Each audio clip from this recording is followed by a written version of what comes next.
This is FYI News 13, brought to you by SSPTV and the Hazleton Standard Speaker. For your information, there's a party starting in McAdoo tomorrow. Come out and help the McAdoo Fire Company. We have the full story next. Welcome one and all to your local information station. I'm Ken Karam. Before the FYI train leaves the station, I want to thank you for traveling with us. Here's your headlines from FYI and the Hazleton Standard Speaker. A petition is circulating on social media that requests the restoration of a 5-day school week for the Hazleton Area School District. More than 230 people have signed the petition entitled Return Normal School Days that's posted under iPetitions online. The petition was triggered by the Hazleton Area School Board's decision to have Mondays off during December, January, and February. Some parents express concerns that 4 days are not enough, while others worry about who will watch their children on those days off. Even with the cuts made on Monday, the Hazleton Area School District still has a $2.5 million budget deficit. We talked with District Business Manager Tony Reba. We're looking at and it's a dirty word, no one wants to talk about it, but we're looking at different tax options. We did lose some ground from 15-16 to 16-17 from reduction in assessments. So people, appealing their assessments in totals, losing us some money. So to give you an example, if we keep Luzerne County's millage rate the same rate next year, we lose about $600,000. So, the board's going to have to consider that, and mainly that's what we're going to be talking about on Wednesday evening. Do you think the action you're taking and other districts looking at doing maybe similar things is going to prove for a wake-up call for Harrisburg that maybe things need to change right away? Yeah, we had to look outside the box to look at bigger ticket items. We looked at all the small stuff. We're reducing the supplies for teachers, the supplies for everybody. But those small numbers just don't add up to the numbers that we need for our cuts. One other thing, just to go back to the $2.5 million that we have, the uncertainty with state funding. We have our state funding set for next year based on what we received this year, but what we went through with the budget impasse, we didn't just actually get that number for 15-16 until a few weeks ago. So we don't know what's coming next year as far as state funding. How does this break down to savings? Like, where are the biggest savings, I guess, from cutting the kindergarten in half or from going to the 4-day? Explain to us how we're saving money with this. The kindergarten, we're saving positions. It's fairly easy to calculate. We have about 37 kindergarten teachers, so we have a surplus of about 18 elementary kindergarten teachers. We had a pile of retirements, so there's probably about 13 or 14 people that retired, so we won't need to replace them. That number is just over $1 million. We're not looking to furlough the remaining teachers, so they're going to take, if we have an extra 4 or 5 teachers, they're going to put those in the kindergarten classrooms to try and reduce class size for the half-day kindergarten. And then the savings from reducing the school week to 4 days. The 4-day school week savings, it's difficult to calculate. I got to be honest with you. We don't really have a specific number. We have some preliminary numbers. We went to a 4-day work week in the summer for about 3 years. We've switched back now to a 5-day summer week. But when we did it in the summer, we were saving the air conditioning and electrical costs, and the savings was somewhere around $80,000 for the summer for those 8 or 9 weeks. So, one can say that we were only air conditioning parts of the building, so heat is throughout the whole building. We think we should see at least that or more in heat savings. The district is also looking to save money through bus route consolidation. The school board will hold a budget meeting tonight at 6:30 p.m. One area fire company is cooking up a storm as they prepare for their annual bazaar. Lisa Sugart has the tasty details. It has become one of the most popular events of the summer. I'm talking about the annual McAdoo Fire Company Bazaar. Here to tell us all about it is Bob Leschko. He is the chief at the McAdoo Fire Company Incorporated. Bob, big event taking place this Thursday through Saturday. Are you guys ready? We're ready. We started setting up yesterday. We had the whole building set up. We did some other stuff. We'll be ready to go. All our food is pretty much ready to go. So we have a little odds and ends to carry out. But, once you get the first one under your belt, everything else usually with them becomes easier and easier. It just rolls with the flow. Well, you guys are known for your food, so tell everybody what kind of food they can expect to find. We'll have our normal halushki, our potato cakes, of course, holupki, which are homemade. We'll also have our steak and cheese and our chicken cheese steaks, our sausage and pepper hoagies, along with the pizza. We will be selling wings, chicken fingers, French fries, homemade apple pies, and homemade apple dumplings. Wow, I'm hungry already just hearing about all of that. And I can vouch, they are all delicious. The food that you guys make is really out of this world. And you have other things going on as well, along with the food. Yeah, we're going to have the McAdoo Boy Scout Troop will be there. They'll be doing their homemade kielbasi burgers, which are done by Tom Zajac, who just won second place down in Shenandoah during the Kielbasi Festival. So that's going to be a wonderful treat. We'll have some kid games. One of the churches in McAdoo is going to be there giving out stuff for kids. We'll have our refreshment tent and also our live entertainment every day. Friday night we have the North of 40 out of the Freeland area. Saturday, DJ Music Master Brandon Seaman will be there in the afternoon. And then Saturday night we'll have the Tommy Guns Band for the country lovers. Always a great draw, and we plan on having a very busy night. And you tell me tons of tricky trays. Yeah, we have over 40-some tricky trays. Our tricky trays go to what we call as our Aaron Fund. It was set up for my son Aaron many, many years ago. The fire company set it up. We now continue it, and what we try to do is if there is a member in need, medical conditions or that kind of stuff, we try to be able to help them out with a small little donation that may help them get by during their time of need, which when they helped us during ours, it's just a way of giving back. So nice. You guys always helping out the community and each other. Now, this is a lot of fun for these next couple of days, but this is for a serious reason because you guys raise a lot of money. Yeah, most of it all goes towards, as I term it, putting the lights on, keeping the heat, all that kind of stuff. Goes for all the utilities for the fire companies.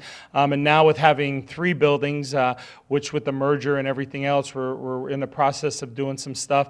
But it pays all of our insurance bills and everything else. So all of the money that we do raise just goes right back into the community. It goes back for us to be able to provide the service in which people are expecting us to be able to provide to them. All right. Well, it's a big couple days. It's Thursday, Friday, and Saturday, the McAdoo Fire Company Annual Bazaar. The food, the entertainment, the tricky trays, everything. You're not going to want to miss it. So come on out and help them support a great cause because they're always there when we need them. Thank you, Lisa. For even more details, find the McAdoo Fire Company on Facebook. Coming up next, Dennis Gantz and company can make anybody wild about hunting. The host of the popular show has another special FYI segment after the break. This is FYI News 13, brought to you by SSPTV and the Hazleton Standard Speaker. Hey, welcome to this week's Wild Bout Hunting segment. This week we want to talk to you a little bit about products that are going to protect you from those summer pests. Yep. Absolutely. And to help me again do that is team member Wally Boyle. Wally, how are you? Doing good today, Dennis. Awesome. Let's dive right into these great products that we've been using. We'll start with Scent Blocker, and they've got a line of products called Bug Blocker that we've been using for the last year now, and they've been very successful. Why don't you tell them a little bit about what you have in front of you? What we have here is the mosquito spray. It's good for 8 hours after application. It helps keep away the mosquitoes and the biting flies. And the big important thing is we're trying to protect from the West Nile virus.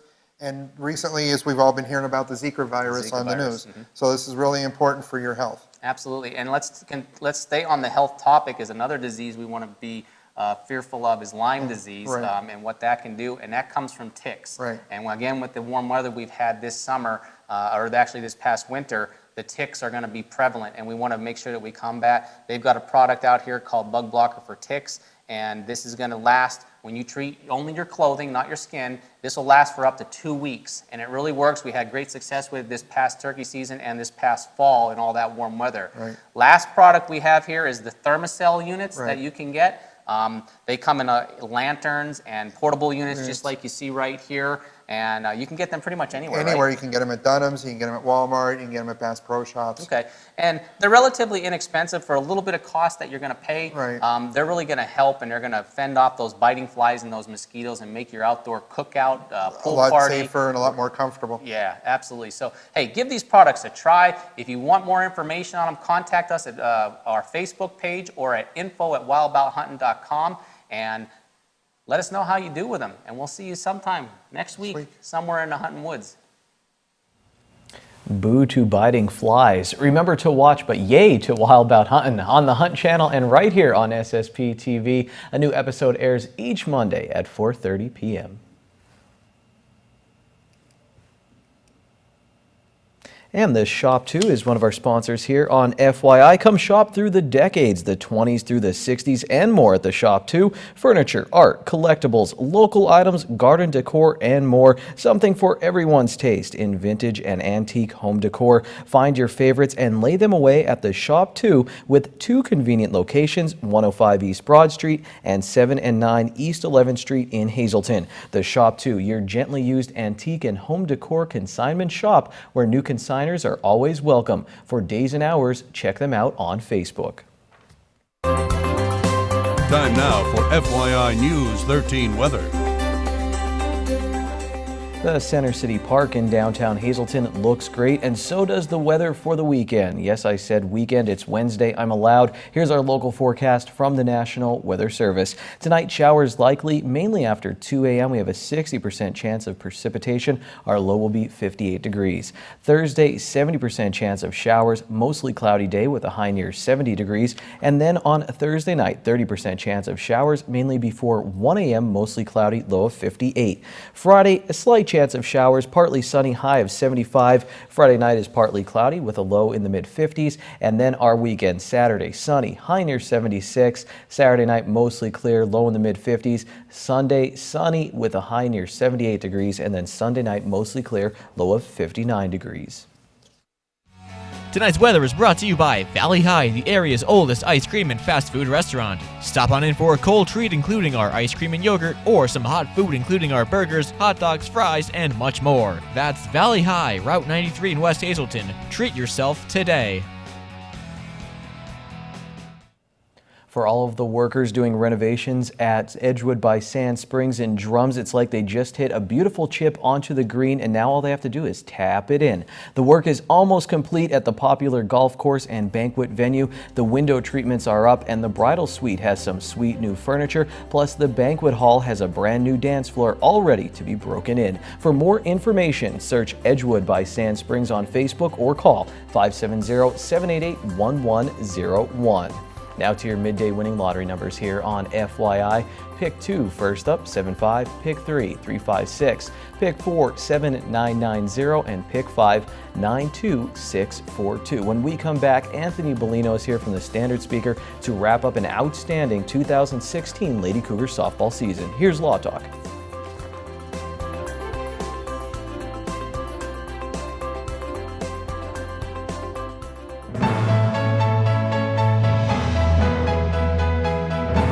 Hello and welcome to Law Talk. Today we're going to talk about a very oftentimes tragic but very important subject involving motor vehicle accidents, and in particular victims of motor vehicle accidents who have been victimized by a drunk driver. And Alexis spent 7 years as a prosecutor in the Luzerne County DA's office. She's very familiar with that, and she can bring you all up to date on what needs to be done if that unfortunate event should happen to you or a family member. As my father mentioned, I did work in the Luzerne County District Attorney's Office for some time.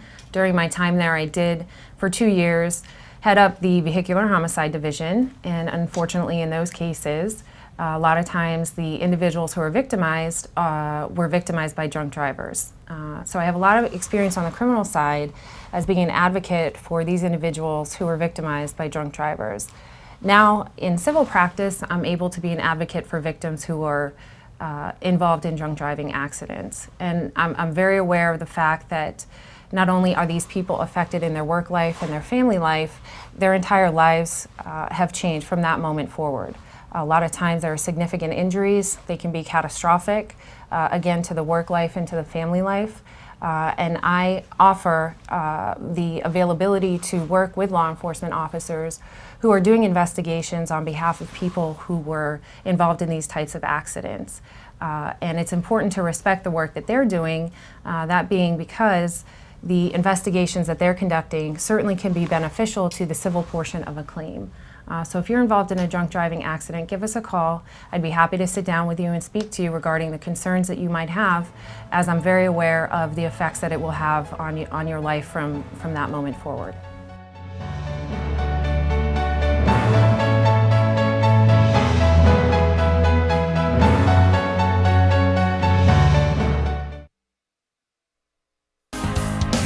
This is FYI News 13 Sports. Time for Dave Day on FYI with Anthony Bellino. Dave Day featuring Anthony Bellino from the Standard Speaker, who's been covering the Hazelton area softball team all year for the newspaper. And Anthony, at the end of the season, I like to read through the articles with certain teams and look for that one quote, something that kind of sums it up. Sometimes you get it, sometimes you don't. And Celine Podlesny from the Hazelton area softball team, their ace pitcher, senior, after their 4-2 loss to Avon Grove, she said, "I'm not crying because we lost the game. I'm crying because it's the last game I'll ever play with my team." And that raw emotion, Anthony, just I think sums it up for this team. They were so close. They go so far to the state Final Four. Before we get into the game, just as a whole this season, this was pretty special. You were there the whole time. What are your thoughts on it? What more is there to say? They went to the Final Four in the state, and it really took one of the nation's best pitchers to beat them 4-2, and they even rallied against her. But going back to Celine's quote, I don't think it mattered if they would have lost in the state semis or, their first district playoff game. I think that quote would have been exactly the same, because that's been the sentiment of this group the entire year is team this, team that. I would ask girls after getting big hits, what went into the at-bat. They'd say, I heard my team cheering, and they willed me to do this. So it was really amazing to see how much this group of girls really relied on one another and enjoyed playing with one another. So just to hear Celine say that just wasn't really surprising to me, to be quite honest with you. But the season was amazing for these girls, and they really have something to be proud of. And it's funny you say that about them talking about the other girls cheering in the dugout and that, because I think it was in your article this past time when Casey Beaver had a big hit in the state semifinal. She ties the game up at 2 with a triple. You were there for that moment for Beaver's big hit, and what was that like in a game against, like you said, one of the best pitchers in the country? What an at-bat. To come off the bench cold facing Maggie Ballant and hit an absolute frozen rope into the right center field gap was one of the most impressive things I've seen all season from any of these girls. And that's saying something with all that they've accomplished and all the big plays they've made this year. I mean, Casey dug in, got to a 1-1 count, saw a fastball on the outside half and just took it that way, went with it, pure swing, managed to get around on it, something that not everybody was able to do. And it was just an impressive at-bat and an impressive piece of hitting to get that ball squared up on the barrel and to hit a triple at a big, big time to tie the game. Unfortunately, they couldn't get the win, but that at-bat was just something that girl will never forget, and it was impressive to see her do that. And Celine, more of a contact pitcher. She won't get so many strikeouts, but her defense behind her makes the plays, and she'll get, the outs that way. And a lot of talk about the field in this game. Lions Field out there near Kutztown, big field. Usually you'll see a temporary fence, not this case. And all of the runs for Avon Grove were inside the park home runs. Dave Seaman wrote an article about it. This was a state semifinal. Not everyone was happy about this, Anthony. Not a lot of people were happy about it at all. I don't want to take anything away from Avon Grove because those 3 inside the park home runs were hard hit balls, certainly doubles, maybe triples with a portable fence. The one may or may not have been a home run. I'm not certain because it was to the opposite side of the field. But yeah, it could have been a different ball game had there been a portable fence. But as I said, I don't want to take anything away from either team. But with the way Ballant throws as compared to the way Celine throws, it really didn't play into Hazelton area's favor that day, just because of the clashing styles of the pitchers. Celine didn't give up a lot of hard hit balls. She pitched a very good game, only gave up 6 hits, but 3 of them were just hard hit balls that found gaps and got all the way to the fence.